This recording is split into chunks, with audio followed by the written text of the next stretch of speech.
Hi అండి. ఇప్పుడు మనం వినబోయే కథ సురేష్ రత్న గారు రాసిన దేవి శ్రీదేవి అనే చక్కటి పల్లెటూరి కథ విందాము. ఇల్లంతా సందడిగా ఉంది. నాగరాజు అటూ ఇటూ హడావిడిగా తిరుగుతూ మధ్య మధ్యలో వీధి గుమ్మము వైపు చూస్తున్నాడు. ఏమండి, డ్రింక్స్ తేలేదు? భార్య పద్మ దగ్గరగా వచ్చి అడిగింది. తెచ్చానే, కూలింగ్ ఉంటుందని రాఘవయ్య ఇంటిలో ఫ్రిడ్జ్లో పెట్టాను. సమాధానమిస్తూనే టైం చూశాడు నాగరాజు. సమయము సరిగ్గా 11 అయ్యింది. ఇంతలో గుమ్మంలో టాక్సీ ఆగింది. కారుని చూసి మగవారంతా వీధిలోకి వెళ్ళి పెళ్లివారిని రిసీవ్ చేసుకొని ఇంటిలోకి తీసుకొని వచ్చారు.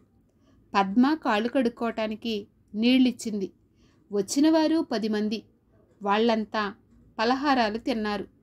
అమ్మాయిని తీసుకుని రావటానికి గదిలోకి వెళ్ళింది పద్మ.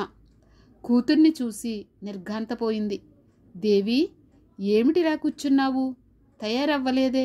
నేను చెప్పాను కదమ్మా, ఈ పెళ్ళి నాకు ఇష్టం లేదని ఖచ్చితంగా చెప్పింది దేవి. అవన్నీ తర్వాత, ముందు తయారుక. ఇంటి నిండా బంధువులు, మీ నాన్న పరువు పోతుంది అంటూ కూతుర్ని తయారు చేసింది. అంతలో దేవి పిన్ని పెద్దమ్మలు వచ్చారు. దేవిని తీసుకొని వెళ్ళి చాప మీద కూర్చోపెట్టారు.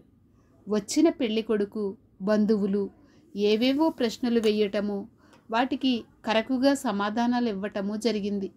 చదువుకున్నది, అందుకే అలా మాట్లాడుతుంది అనుకున్నారు పెళ్లివారు. ఇంటికి వెళ్ళాక ఫోన్ చేస్తామని చెప్పి వెళ్ళిపోయారు పెళ్లి కొడుకు బంధువులు. హ్యాపీగా ఫీల్ అయింది దేవి. భోజనం చేసింది. దేవి, పెళ్ళికొడుకు నచ్చాడా? పిన్ని అడిగింది. ఎందుకు నచ్చడు? మహేష్ బాబులా ఉంటేను. దేవి మేనత్త అందుకుంది. అడుగుతున్నారు, చెప్పవేమే? కోపంగా అడిగింది నానమ్మ. వాళ్ళెవరినీ పట్టించుకోకుండా సెల్లో గేమ్స్ ఆడుకుంటుంది దేవి. ఎందుకు నచ్చడు? బంగారంలా ఉన్నాడు. పైగా ఒక్కడే కొడుకు. కూతుళ్ళిద్దరూ పెళ్ళయ్యి అత్తవారింటికి వెళ్ళిపోయారు. ఏ విధమైన బాధరాబందీ లేదు. అత్తగారు ఇంకా పడుచుగానే ఉంది. అన్ని పనులు తానే చేసుకుంటుందట. అబ్బాయి మామగారు పొలానికి వెళ్ళాక వంట పూర్తి చేసుకొని అత్తాకోడలు సీరియల్స్ చూస్తూ టీవీ దగ్గరే కూర్చోవడమేనట. వాళ్ళ అత్త చెప్పింది, శ్రీదేవి పెద్దమ్మ. చెప్తూ ఉంటే వింటున్నారు అందరూ. నువ్వు చాలా అదృష్టవంతురాలివమ్మా. దగ్గరగా వచ్చి కూతురి తల నిమిరాడు తండ్రి. ఎవరు ఏమి అన్నా నోరు విప్పలేదు దేవి. ఎందుకంటే ఆమెకు ఈ పెళ్ళి ఇష్టం లేదు. అందుకే పెళ్లి కొడుకు ఎలా ఉన్నాడో కన్నెత్తైనా చూడలేదు ఆమె. ఎంతమంది మాట్లాడుతుంటే నోరు విప్పవే? కోపంగా అరిచింది తల్లి. ఏం మాట్లాడమంటావు? నాకు ఈ పెళ్ళి ఇష్టం లేదు. మీరు కాదు కూడదు అంటే ఏదైనా మింగి చస్తాను, బెదిరించింది దేవి. దేవి మాటలకు అందరూ భయపడిపోయారు. మొండిది, అన్నంత పని చేస్తుందేమో అనుకున్నారు. మరికొంతసేపు నిశ్శబ్దం. తరువాత ఒప్పించడానికి చాలా ప్రయత్నాలు చేశారు. చివరికి విసిగి ఓ నిర్ణయానికి వచ్చారు. అబ్బాయి కుటుంబం బాగా నచ్చింది. సంబంధం వదులుకోవటం ఇష్టం లేదు. అందుకే దేవి చెల్లెలు శ్రీదేవిని చేద్దామని ఆలోచించారు. శ్రీదేవిని అడిగారు. మీ ఇష్టం అన్నది.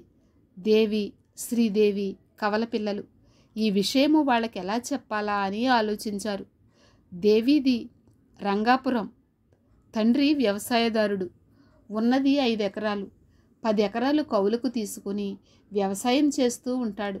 రంగాపురం చిన్న గ్రామం అవటం వల్ల అక్కడ 5వ తరగతి వరకే ఉన్నది. మేము ఎలాగూ చదువుకోలేదు. పిల్లల్నిద్దరినైనా చదివించాలని ప్రక్కన టౌన్ పంపి డిగ్రీ వరకు 2 ఆడపిల్లలని చదివించాడు. కొడుకు చిన్నవాడు. అతడు బీటెక్ చదువుతున్నాడు. పెళ్లి వయసు వచ్చిందని మొదట దేవికి సంబంధాలు చూడటం మొదలుపెట్టారు. నాగరాజుకున్న 5 ఎకరాలు, ఒక మండువా లోగిలి, చెరో కూతురికి 1 ఎకరం 25 కాసుల బంగారము పెట్టాలనుకున్నారు. దేవికి మొదటి నుండి పల్లెటూళ్ళన్నా వ్యవసాయదారులన్నా ఇష్టం లేదు. అందుకే బస్తీ సంబంధం చేసుకుంటాను, ప్రైవేట్ జాబ్ అయినా పర్వాలేదు అన్నది తండ్రితో. తల్లికి తండ్రికి బస్తీ సంబంధాలు చూడటం ఇష్టం లేదు. మనలాగా వ్యవసాయదారులైతే అల్లుడు మనతో కలుస్తాడు. తిండికి బట్టకి ఏ లోటు ఉండదు. కుర్రోడికి ఏ వ్యసనాలు ఉండవు. పిల్ల సుఖపడుతుంది, దగ్గరలో ఉంటుంది అని వారి ఆలోచన. ఆ విధంగా చూడగా 10 ఎకరాల పొలము, ఇల్లు ఉన్న మంచి కుటుంబం దొరికింది. దేవి ఆ సంబంధమే వద్దని అంటుంది. విశాఖపట్నంలో చిట్ ఫండ్ కంపెనీలో ఉద్యోగం చేస్తూ నెలకు 10,000 సంపాదిస్తున్న శ్రీధర్తో దేవికి, రమేష్తో శ్రీదేవికి వివాహం జరిపించారు తల్లిదండ్రులు. ఎంతో సంతోషంగా అత్తారింట్లో అడుగుపెట్టింది దేవి. అద్దె ఇల్లు, అత్త మామ భర్తతో 2 గదుల్లో సర్దుకోవాలి. అయినా దేవి సంతోషంగానే ఉన్నది. 10,000తో ఇంటి అద్దె, పాలు, కూరగాయలు, కిరాణా, అత్తా మామకు మందులు అన్నీ అందులోనే సర్దుకోవాలి. పెళ్ళైన కొత్తలో కాస్త కష్టంగా అనిపించినా రాను రాను సర్దుకుపోతూ ఉంది. తండ్రి తనకు ఇచ్చిన పొలం అమ్మగా 20 లక్షలు వచ్చాయి. బంగారం మొత్తం అమ్మేసి భర్తతో ఒక అపార్ట్మెంట్ కనిపించింది. పెళ్ళైన సంవత్సరానికే కొడుకు పుట్టాడు. ఖర్చు పెరిగింది, ఆదాయం పెరగలేదు. బస్తీ అబ్బాయిని చేసుకుంటే బండి మీద తిప్పుతాడని, వారానికి ఒక సినిమాకు తీసుకొని వెళ్తాడని, వారానికి ఒక్కసారైనా హోటల్కి తీసుకెళ్ళి తనకిష్టమైన బిర్యానీ తినిపిస్తాడని కలలు కన్నది. ఆ కలలు కలలుగానే మిగిలిపోయాయి. తండ్రి బండి కొనిపెడితే ఆ బండి మీదే డ్యూటీకి వెళ్తున్నాడు శ్రీధర్. కలలు కన్నా దేవికి నిరాశే ఎదురయ్యింది. నోరు విప్పి అడిగితే టీవీలో చాలా సినిమాలు వస్తున్నాయి, అవి చూసుకో అని సర్ది చెబుతాడు శ్రీధర్. ఎందుకంటే సినిమాకు వెళితే కనీసం 500 అవుతాయి. అవుంటే పెట్రోల్కి వస్తాయని అతని ఆలోచన. దేవి కన్న కలలు అన్నీ కలలుగానే మిగిలిపోయాయి. భర్త ఇంటికి వచ్చాక కబుర్లు చెప్పాలని, ఎక్కడికైనా తీసుకొని వెళ్ళాలని ఎన్నో ఆశలు ఉన్నా అన్నీ ఆవిరయ్యాయి. ఆమె జీవితంలో నెలాఖరు వచ్చేటప్పటికి లోటు బడ్జెట్ కనిపించేది. బంధువుల ఇళ్లకు వెళ్ళాలన్నా, ఆడపడుచులు ఇంటికి వచ్చినా ఆ ఖర్చంతా అప్పు చేయవలసి వచ్చేది. భర్త చాలా చోట్ల అప్పులు చేయటము, దానికి వడ్డీలు కట్టటము, అసలు మాత్రం అలాగే ఉండటం జరుగుతుంది. ఎదుగు బదుగు లేని జీవితం.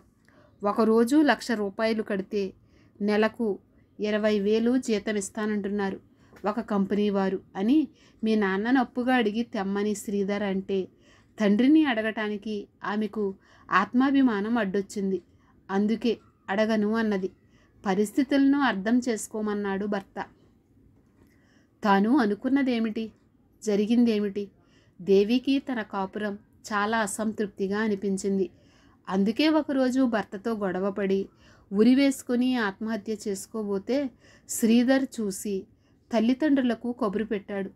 విషయం తెలుసుకున్న తల్లి తండ్రి వచ్చి కూతుర్ని కొన్నాళ్ళు ఉంచుకొని తీసుకొని వస్తామని తీసుకొని వెళ్ళారు. అక్కను చూడటానికి పుట్టింటికి వచ్చింది శ్రీదేవి భర్తతో కలిసి. వారిద్దరూ అన్యోన్యంగా ఉండటం చూసిన దేవి శ్రీదేవి సంసారం గురించి అడిగి తెలుసుకుంది. పంట చేతికొచ్చాక సంవత్సరానికి సరిపడా చీరలు, నగలు కొంటాడు. వారానికి ఒక సినిమాకు తీసుకొని పట్నం వెళ్తాడు. అత్తయ్య మామయ్య నన్ను చాలా బాగా చూసుకుంటారు. నేను అక్కడే అంగన్వాడీ స్కూల్లో టీచర్గా జాయిన్ అయ్యాను. నా జీతంతో ఇంటికి కావలసిన వస్తువులన్నీ కొనుక్కుంటాను. ఇంటి అద్దె లేదు. పాడి ఉండటం వల్ల పాలకు పెరుగుకు లోటు లేదు. తినటానికి బియ్యం, పప్పులు, కాయకూరలు, ఆకుకూరలు, పళ్ళు అన్నీ పొలంలో నుండే వస్తాయి. బయట కొనేవి చాలా తక్కువ. అందువల్ల మీ మరిది ఈ మధ్యనే 1 ఎకరం పొలం కొన్నారు. వచ్చే సంవత్సరం పై ఫ్లోర్కి కట్టుకోవాలనుకుంటున్నాము. ఇవన్నీ పూర్తయ్యాక పిల్లల కోసం ప్లాన్ చేస్తామక్క. ఈరోజు నా జీవితం హ్యాపీగా ఉంది అంటే అదంతా నీ చలవే అక్క. నీకు చాలా థ్యాంక్స్. చెల్లి జీవితాన్ని గురించి తెలుసుకున్న దేవి చాలా ఈర్ష్యపడింది. దూరపు కొండలు నునుపు అని, వ్యవసాయదారుడిని కాదని పట్నం వ్యామోహంతో జీవితాన్ని నాశనం చేసుకున్నందుకు కుమిలి కుమిలి ఏడ్చింది. కురిసే ప్రతి చినుకు ముత్యపు చెక్కను చేరుకోవాలి. అనుకున్నది అనుకున్నట్లు జరగవచ్చు, జరగకపోనవచ్చు. కొన్ని మన చేతిలో ఉండవు. కానీ ప్రతి క్షణం ఆనందాన్ని నింపుకునే శక్తి, సంతృప్తిని పొందగలిగే అవకాశం మాత్రం మన చేతిలోనే ఉంటాయి. అలా పొందగలగాలంటే జీవితంలో కష్టమైన సుఖమైన ఆహ్వానించగలగాలి. నూతన మార్గాలకు నాంది పలకాలి. అదే గెలుపుకు తొలిమెట్టు అవుతుంది. ఇది తెలుసుకుని పాటించిన వారే విజేతలుగా మిగులుతారు. అక్క, నువ్వు చాలా తెలివైన దానివి. చదువులో నాకంటే ముందుండేదానివి. నేను చెప్పిన మాటలను గురించి ఒక్కసారి ఆలోచించు. నీకే నువ్వెన్నైనా చెప్తావు. నీవు ఒడ్డున ఉన్నావు, నేను నదిలో కొట్టుకుపోతున్నాను. బాగా ఆలోచించక్క, నీకు ఏదైనా ఆలోచన వస్తుంది అని చెప్పి మీ మరిదిగారు పిలుస్తున్నారు, మళ్ళీ వస్తానని వెళ్ళిపోయింది శ్రీదేవి. ఆ రాత్రి అంతా చెల్లి మాటల్ని గురించే ఆలోచించింది దేవి. ఉదయాన్నే లేచి కడియం వెళ్తానని తల్లితో చెప్పి బయలుదేరింది.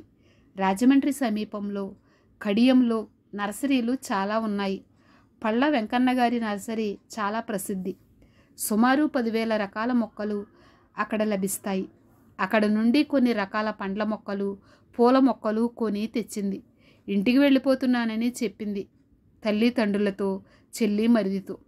చెప్పా పెట్టకుండా వచ్చిన భార్య పిల్లల్ని చూసి చాలా సంతోషించాడు శ్రీధర్. దేవి తాను ఉండే అపార్ట్మెంట్ పక్క ఉన్న ఖాళీ స్థలము అద్దెకు తీసుకొని పూల పండ్ల మొక్కల అమ్మకం స్టార్ట్ చేసింది. 5 సంవత్సరాల తరువాత దేవి ఇప్పుడు పెద్ద నర్సరీ నడిపిస్తుంది. ఆ నర్సరీలో దొరకని మొక్క అంటూ లేదు. విదేశాల నుండి కూడా మొక్కలు తెప్పించి అమ్ముతుంది. ఆమె జీవితం ఇప్పుడు 3 పువ్వులు 6 కాయలుగా ఉన్నది.